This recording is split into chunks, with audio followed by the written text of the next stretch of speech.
Hey everyone, welcome back to another video on what was NFL like in the 70s, 1970s, led by four legendary head coaches that started it all. First up, Tom Landry, who coached the Dallas Cowboys, John Madden, coached the Oakland Raiders, Chuck Noll, coached the Pittsburgh Steelers, and of course, of all time, is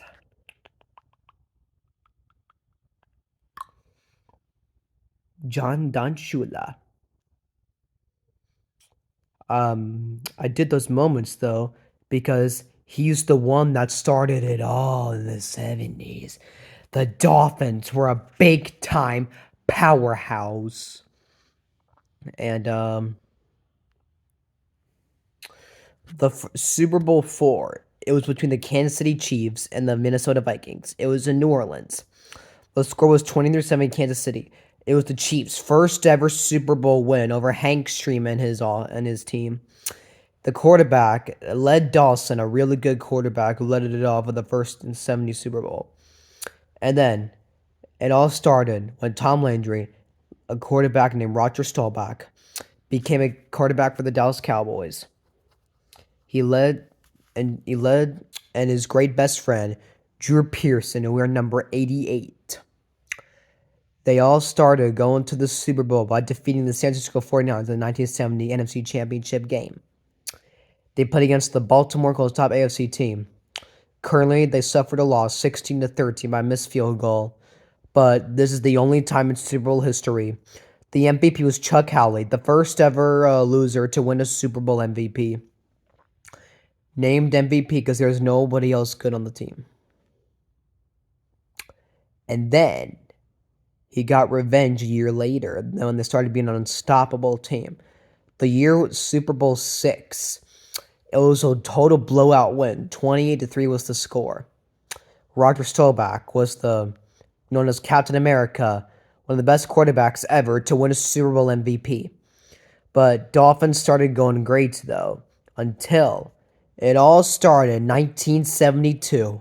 They were the greatest team of all time. Great offense and defense, but their starting quarterback got injured during the season, so they had to start the backup one until in Super Bowl 7 against the Washington Redskins. A lot of NFL teams couldn't stand that team.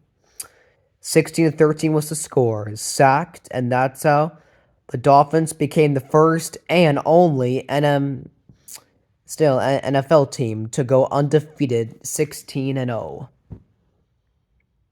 And Jake Scott was the backup quarterback MVP. Until next year, it became elite in Super Bowl 8 when the Dolphins went back-to-back Larry Zonga over 1,000 yards against the Minnesota Vikings. Total blowout win. And that's how the game was. Until it all started with the new team called the Pittsburgh Steelers. Terry Bradshaw, Franco Harris, Lynn Swann. Those were the best offense players and the best defense. Mean Joe Green.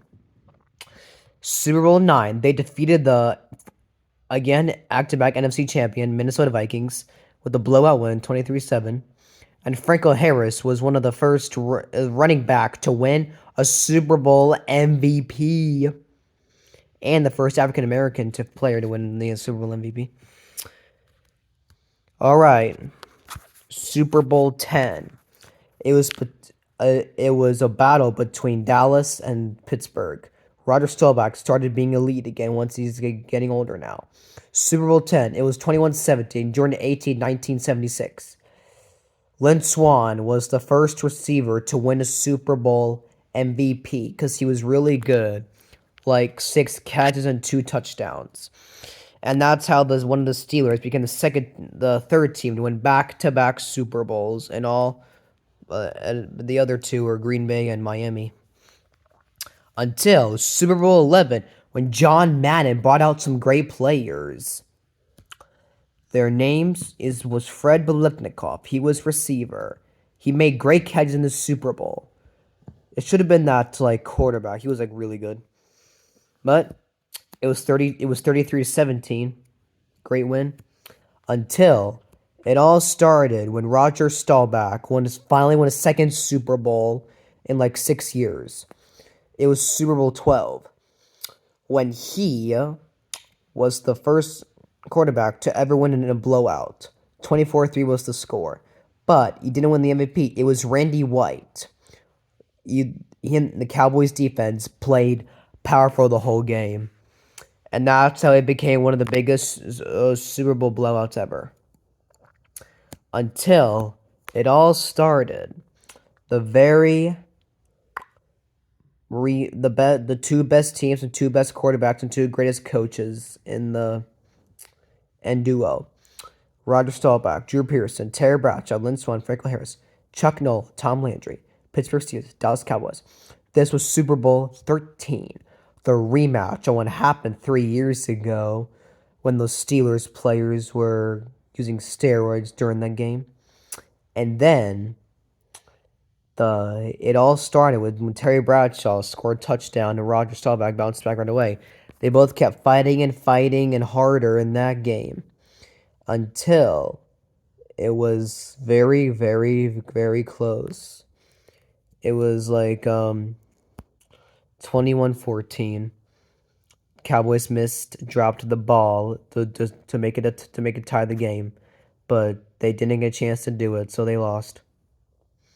And once again, the MVP of all the Super Bowls and the first, Terry Bradshaw. So that is it. What was Flip NFL like in the 70s? I hope you liked this video, and I will see you guys next time.